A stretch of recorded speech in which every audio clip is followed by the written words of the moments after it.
Praise the lord.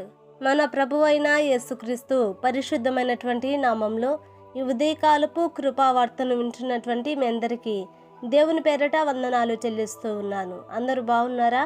మరి పూట ప్రభు మనకిచ్చినటువంటి వాక్యాన్ని మనము పరిశుద్ధ గ్రంథంలో చదువుకుందాం. యెషయా గ్రంథము 44వ అధ్యాయము మరి 3వ వాక్యాన్ని మనము చదువుకుందాం. యెషయా గ్రంథము 44వ అధ్యాయము 3వ వాక్యాన్ని చదువుకుందాం. నేను దప్పిగల వాని మీద నీళ్లను, ఎండిన భూమి మీద ప్రవాహ జలములను కుమ్మరించెదను. హల్లెలూయా. నా దేవుని బిడ్డలారా గమనించండి, ఇక్కడ నేను దప్పిగల వాని మీద నీళ్లను, ఎండిన భూమి మీద ప్రవాహ జలములను కుమ్మరించెదను అని ఇక్కడ ప్రభు సెలవిస్తూ ఉన్నాడు. నా దేవుని బిడ్డలారా, మరి దప్పిగొనినటువంటి వారు ఈ లోకంలో లేకపోలేదండి. ఏ దప్పిక అనంటే, నా దేవుని బిడ్డలారా గమనించండి, కుటుంబాలలో మరి పోషణ, అలాగే ఆరోగ్యము, ఉద్యోగము అనేటువంటి దప్పిక, వివాహం అనే దప్పిక, గర్భఫలం అనే దప్పిక, ఇలాంటి దప్పిక లేని వారు లేకపోలేదు. అందుకనే ప్రభు అంటున్నాడు, వారి మీదట ప్రభు నీళ్లను ప్రవహింపజేస్తాడట. అంతేకాదు కానీ ఎండినటువంటి భూమి మీద ప్రవాహ జలములను ఆయన కుమ్మరిస్తాడట.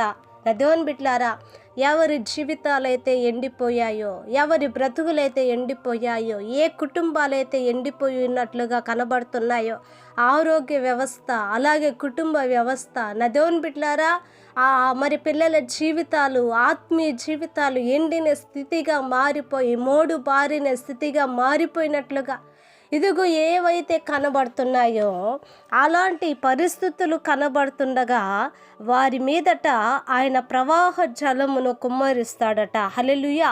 మరలా తిరిగి వాళ్ళు మరి మొవ్వు వేయబడాలి, మరలా చిగురింపబడాలి. ఎండినటువంటి ఆ యొక్క భూమి, నెరవిరిసినటువంటి ఆ యొక్క భూమి ఇదిగో ఆయన యొక్క వర్షము చేత, వాన చినుకుల చేత మరలా కలపబడాలి అని దేవుని ఆశ అండి. కనుక ఈ రోజున నా దేవుని బిడ్డలారా, మీ యొక్క ప్రతి దప్పిక కూడా, ఎండిన ప్రతి అనుభవములో నుంచి మిమ్మల్ని విడిపించి, తప్పించి, కాపాడి మిమ్మల్ని, మీ కుటుంబాలను చిగురింప చేయగలిగినటువంటి దేవుడు ఆయన. కనుక ఆయన ఎదుట మొరపెట్టండి, తప్పకుండా మీ యొక్క ప్రతి వాంఛ ఫలించునుగాక. హల్లెలూయా. ప్రార్థన చేద్దామండి.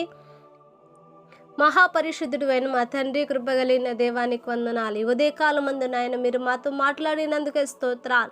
నిజమే అయ్యా, ఇదిగో ప్రభా, ఎండినటువంటి ప్రవాహ జలముల మీదనైనా అయా భూమి మీద నా తండ్రి నువ్వు అయా జలములను కుమ్మరిస్తానన్నావు. అయా దప్పిగొన్నటువంటి వారికి నీళ్ళని ఇస్తానన్నావు. నైనా ఎంతమంది అయితే దప్పిక చేత బాధపడుతున్నారో అయా నా తండ్రి నైనా అయ్యా ఇదిగో ప్రతి వారిని మీరు దర్శించమని ప్రార్థిస్తున్నా. అది ఏ దప్పికైనా మీరు తీర్చండి. ఎండినటువంటి భూములు అయాన తండ్రి నైనా మరలా కలపబడినట్లుగా సహాయం చేయమని యేసు నామమున అడిగి వేడుకొంచున్నాము తండ్రి. ఆమేన్. Praise the lord. దేవుని కృప మీకు తోడై ఉండును కాక.